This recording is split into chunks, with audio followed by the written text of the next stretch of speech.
The Friendship War, Chapter 27, Deal. All my logic, all my ability to reason and think like a scientist, none of that is working. But I feel like I have to say something anyway. So I say it fast. Mrs. Porter, I don't know what Ellie and Hank are doing here, because they didn't have anything to do with those buttons outside on the playground. I put them there by myself, and it was totally my idea, so they shouldn't even be here at all. She looks from Hank to Ellie. Is that true? That Grace put those buttons on the playground completely by herself?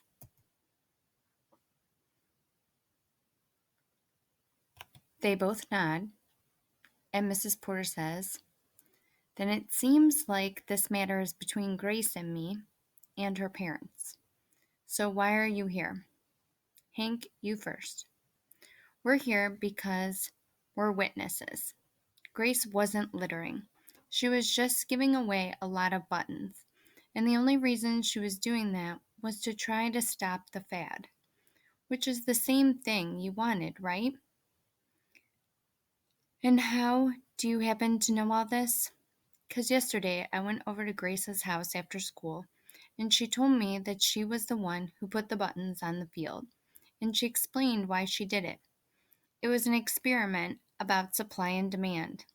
Because if the supply of something goes up, then the demand for it is supposed to go down. And she wanted the demand for buttons to go all the way down to zero, so the fad would be over. And when I saw Grace heading for the office a few minutes ago, I told Ellie everything, and here we are. Mrs. Porter looks at me. Why did you want the fad to end? Ellie raises her hand and starts talking before I can say a word. So, I've been best friends with Grace ever since second grade. But last week, we got into an argument about this pretty button that we both wanted, and Grace traded for it before I could. So then I was really mean to her. She was really mean back to me. And it just kept getting worse and worse and worse, and we were both miserable about everything. But then Grace decided to actually do something to make the whole buttons thing go away so that we could be friends again. And that's why it wasn't littering. Mrs. Porter starts to say something, but Hank jumps in again. And Ellie and Grace and I will go over the whole playground every day after school, and we'll keep working until every single button is out of there is picked up. Mrs. Porter shakes her head. Actually, that won't be necessary. After mowing yesterday, the crew went back over the area with a leaf vacuum, and there are hardly any buttons left. Ellie says, Then Hank and Grace and I will chip in, and we'll pay for the extra time it took them to vacuum up the buttons, and we'll also pay what it costs to have the police close off the street during the mowing. How about that? Is that a deal? Can we shake on it? Ellie leans forward and puts her hand out toward Mrs. Porter. Then Hank puts out his hand, and so do I.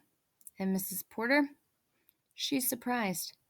But she smiles and she shakes with each of us, Ellie, Hank, and then me. Except after we shake, she keeps hold of my hand. I'll call the police department, and after I explain, I'll ask them to drop their investigation. That ought to be the end of it. I can't keep my eyes from filling up. Thanks, Mrs. Porter. She nods at Ellie and Hank. They're the ones you should thank. It's a great thing to have one good friend, but to have two looking out for you, that's nothing short of wonderful. Now go ask Mrs. Sterling for passes and get back to class. And have a happy day. We're out of the office in less than a minute, walking together toward the sixth grade hall. And with Ellie on my left and Hank on my right, I have to agree with Mrs. Porter. This is nothing short of wonderful. Chapter 28. One More Button. Stronghold. Mrs. Porter's total button ban happened at that all-school assembly almost a month ago. But this morning on the bus, I saw button trading. Not as much as back in September, and not out in the open, but it's still happening. Turns out that a fad is a tough thing to kill. So is a friendship, which is not a theory. I have proof. Because it's Friday afternoon, 1 week before Halloween, and in about 5 minutes, Ellie and I are meeting up for the only sleepover we've had since last May. And it's at my house, which hasn't happened for years. Walking back to class after Hank and Ellie came and rescued me in the principal's office, I felt happier than I could ever remember. And over the next few days, Ellie and I talked, really talked, maybe for the first time ever. I told her about Grandpa's mill building, and about the buttons he sent me, and about Grandma and graveyards, and what my mom said about dying and not dying, and how she said that she wasn't friends today with a single kid she knew when she was in 6th grade. We talked about everything. I could tell Hank kind of felt left out when Ellie and I got going, especially at lunchtime. So Hank and I have been texting a lot, and in our science and math classes every day. Ellie's not there, which is good. The day Mrs. Porter called us to the office and handed us the bill for the button cleanup expenses. That was a tough one. We got into the hallway afterward and Ellie exploded. $600? That's $200 each. I don't have that kind of money. I mean, I've got all my birthday cash, but it's in a savings account, and if I tried to take out that much, my parents would have a fit. $600? That has to be wrong. Of course, Mrs. Porter wasn't wrong at all. 4 people doing lawn work for 3 hours at $22.50 per hour, plus 3 police officers on special detail for 2 hours at $55 per hour equals $600. That's the math, and the numbers don't lie. But Hank wasn't worried, and neither was I. The 2 of us had already worked out a solution. And once we told Ellie about our plan, she stopped worrying too. Okay, it was really Hank's plan, because Hank was the one who had been doing tons of research about buttons. And he knew that vintage buttons are valuable. And he knew that there are active collectors on eBay hunting for buttons and buying them every single day. And he knew that I had plenty of valuable buttons. Except we had a problem. A person has to be at least 18 years old to have an eBay account. Ben is only 15, so he was useless. And there was no way that we wanted to get any of our parents involved. You want me to do what? That's what Grandpa said when the 3 of us ambushed him on speakerphone one afternoon and explained how we needed him to open up an eBay account and a PayPal account for us so we could earn $600 by selling vintage buttons. Grandpa said no about 20 times, but one great thing about Ellie, she can talk faster than anybody, and she never gives up. And once Grandpa started laughing, that was it. And our top secret after school button selling business was off and running. I gave Hank bags and bags of buttons so he could do research and organize sets of buttons to offer for sale. Next, I took lots of photos of each button group to show what we were selling. Then I emailed the pics to Ellie so she could write descriptions and do the computer work to put each group up for sale in our eBay store.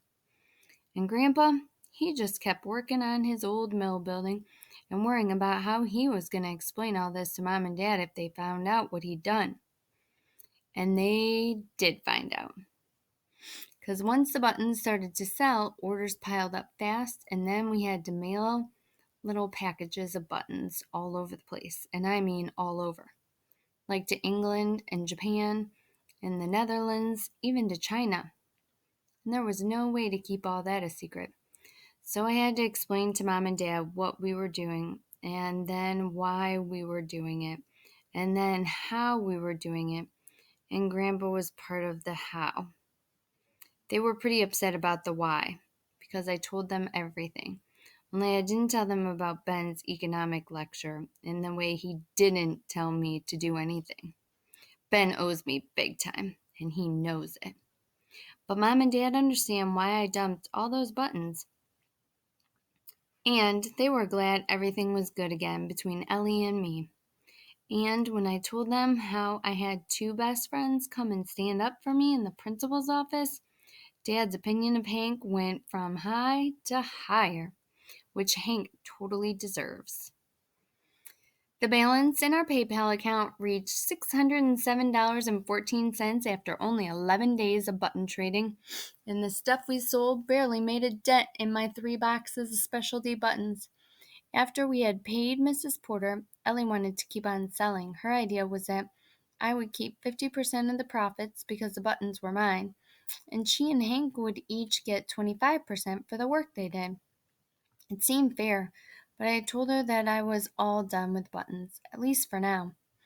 So Ellie didn't get her way, but she didn't get mad, and she didn't keep pushing, and she didn't stomp away in a huff, which was something really new and really good. I've got the front door open before Ellie can ring the bell, and we both wave goodbye to her mom. Inside the front hall, she looks around. It feels like it's been forever since I was here. Not forever, just 2 years, 1 month, and 6 days. You came over after school to work on a project for social studies. She nods. Right, 4th grade. And it was about the Illinois Constitution. Then she looks at me. And ever since then, I always made you come to my house. You know how come I did that? Of course, so you could be in charge of everything. We both laugh a little, but she gets serious again, because she knows I'm actually not joking about that. So how come you kept putting up with me? Simple. I've always known that you're a really good person, but I love that fancy root beer your mom buys. We laugh again and then go upstairs. Ellie stops in the doorway of my room, just looking around, which is exactly what Hank did that day he came over. I had started to clean things up when I got home after school today, but then I stopped because I wanted my room to look the way it is, not the way I imagined Ellie would like it to look. She walks over to my dresser, and I stand a little to one side, watching her eyes jump around from object to object. I hope she's not trying to make sense of it all, because it's not possible even for me. Then Ellie points, and I see what she's found, the 3 jagged pieces of the pinwheel button. Just like Hank did. Sorry, I meant to throw those away. No, you shouldn't. Listen, I know you're pretty tired of buttons, but I brought you one more anyway. She hands me a brass button. I run my thumb across the raised letters on the front. Stronghold. And right away I remember. I can't keep this. It came from your great-great-grandfather. She smiles at me. You know what your mom said about losing touch with all of her 6th grade friends? Well, we're not going to be like that. If I ever need this button, you'll be the first to know. And if that day comes, then you have to show up in person and give it back to me. Ellie puts out her hand. Deal? Deal. And we shake on it. As the end of the friendship war. Here is the author's note. Dear reader, as a kid, I used to poke around and tumble down barns and sheds, especially in rural Maine. And if I happened to spot a rusty axe head or a broken doorknob or some strange chunk of brass or iron or glass, it was like a treasure to me, and it would follow me home. As those who know me today will tell you, I still can't resist old tools and odd bits of this and that. My office is loaded with all kinds of interesting and semi-useless stuff that I've found or brought over the decades. Many years ago, I worked in an old textiles mill that was soon to be remodeled into apartments, and my company was the last one still in the building. One day, I looked through some junk left in a hallway. I found a box of buttons, blue, gray, and brown, all about the size of a quarter. There were probably 200 or 300 buttons of each color. So I took them home, gave them to our young sons. Instantly, all four of them went bonkers about buttons. The boys divided them up, mostly by grabbing, as I recall. And then those buttons were used as money during card games, for creating strange sculptures with wire and thread, for bartering and trading, and of course for throwing at each other. The blue buttons mysteriously became more valuable than the brown ones, and the brown ones were more prized than the gray. There was a lot of arguing, a lot of hoarding and hiding, and there were many loud accusations of unfairness and greediness and outright robbery. And then, after only 6 or 7 days, everyone moved on, and those beloved buttons were nothing more than a nuisance littering the floor of the basement playroom. During the 7 years I was a classroom teacher, I saw a number of fads come and go. Mexican jumping beans, pet rocks, mood rings, wizard tops, and Star Wars action figures, to name a few. And during the years our sons grew up, my wife and I saw many more fads arrive and exit, from Pokemon cards to Beanie Babies to silly bands. But when I got the idea to write a story about a fad at a middle school, the first memory that skidded into my head was the way our own boys had reacted to that box of buttons. And the result of this happy mental collision is the book you have in your hands, The Friendship War. Thanks for taking this little journey with me and for helping to make reading the one fad that will never die. Andrew Clements.